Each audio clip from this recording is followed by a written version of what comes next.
Tonight, I broke up with my boyfriend because he wouldn't stop joking about unsubscribing me from life.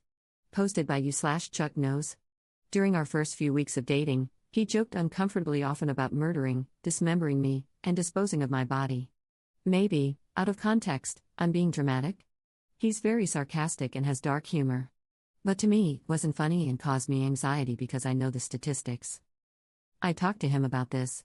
I told him repeatedly, stop joking about killing me. He kept making the jokes until I finally told him that those jokes literally scare me. He apologized and seemed to feel bad that his jokes made me afraid of him. Tonight, we were over 3 hours late to meet his brother to play games, watch movies, and eat dinner. When I was talking to him about us being late, I noticed he sighed deeply, clenched his fist, and looked down at it, as if he were making the conscious choice not to punch me. Then, as I was saying goodbye to his brother, he came into the room and said, she should say her permanent goodbyes. I asked him, what the F are you talking about? He said it was a joke. I asked, how is that funny? What's the punchline? Please explain to me how that was supposed to be funny. He couldn't answer. I didn't want to get in the car with him. I walked off and thankfully, my roommate picked me up and drove me home. He called later, and I told him I'm done. He's a good man, except for the jokes about killing me. We had talked about it and agreed that he wouldn't joke about killing me anymore, but then he did it again tonight and doubled down, saying it was just a joke and that actually, I'm the problem. I started telling him, again, how often women are killed by their husbands and boyfriends and that's why the jokes bother me so much, but he interrupted me to say, F you. So I hung up and blocked him. All of this really sucks because my roommates say I should just talk it out with him and give him another chance since they can tell I really like him and that he really likes me. But I already did that. I thought we were past the homicide jokes. Then he did it again tonight while he was angry with me, and it caused this awful feeling in my gut that I needed to not get in the car with him and get away from him. I've had boyfriends and male friends in the past. None of them have ever made jokes about murdering and dismembering me, especially multiple times after I told them to stop. Have you had friends or boyfriends who make jokes like this? Where is the humor in it? What would you do in this situation? Relevant comments. Commenter. Just remember, there are a lot of murdered women who once said, he'd never do that to me. When I was a teenager, I would drive around country roads in our smallish town with male buddies from school. I'm a woman. One night, my really good friend thought it was a good idea to joke about chopping me up with an axe. I got really terrified because it was such an overwhelming and scary thing to hear, and I started to cry. The immediate regret was obvious in my friend's eyes, and he genuinely looked mortified for having scared me so badly. He started apologizing, saying it was such a stupid joke and reassuring me. In the moments after making his foolish attempt at humor and seeing the impact it had, he felt remorse and wanted to correct his behavior. Your ex did not do this, or if he did, he immediately repeated the scary behavior anyway. My friend never made a joke like that again. Men who actually care about us will respond empathetically to our fear and will want to do whatever it takes to ensure we feel safe around them, especially if it's as simple as refraining from making dumb jokes. I hope you never have to see this creep again, and good for you for sticking up for yourself. Update 11 months later. I hope I'm not breaking any subreddit rules by posting an update, but I thought this sub would appreciate it, given all the feedback my original post received and the many messages I read requesting an update. My original post was almost a year ago. Thankfully, I have moved across the state since then and have not seen him since. The last time I spoke to him, over the phone, I made it very clear several times. Me, you promised you'd stop making jokes about murdering me, but then you did it again. Me, you realize the greatest threat to women is being murdered by their boyfriends or husbands?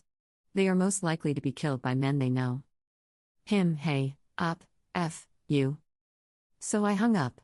I ghosted him after that, blocked him on everything, and alerted my employer that he was a potential threat if he showed up. However, he sent me an email in an attempt to, I don't know. I'll let you draw your own conclusions because I really can't make sense of it. I apologize if I misquoted anything, I'm on mobile. Dear my name, I don't really know how to go about saying that I am empathetic, as I'm Amy Pathetic Mess. But I do feel, I can understand, and I have recognized.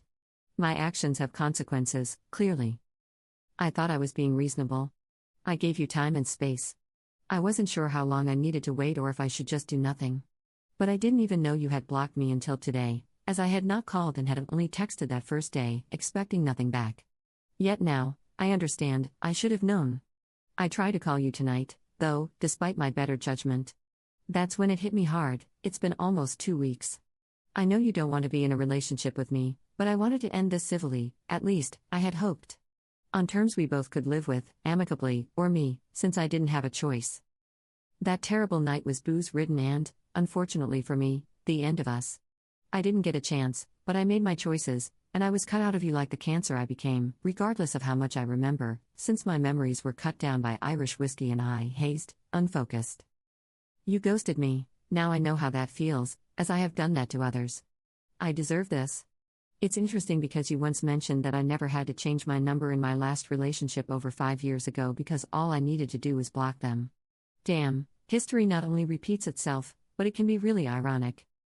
I lost one of my best friends. I lost you. I have been hurting, up. It hurt even more when I realized you don't even want to communicate with me.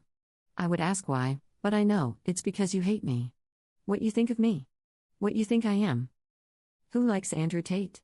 Nobody, and I embody that nobody. I am hate, I am Tate. I obviously have a lot of growing up to do.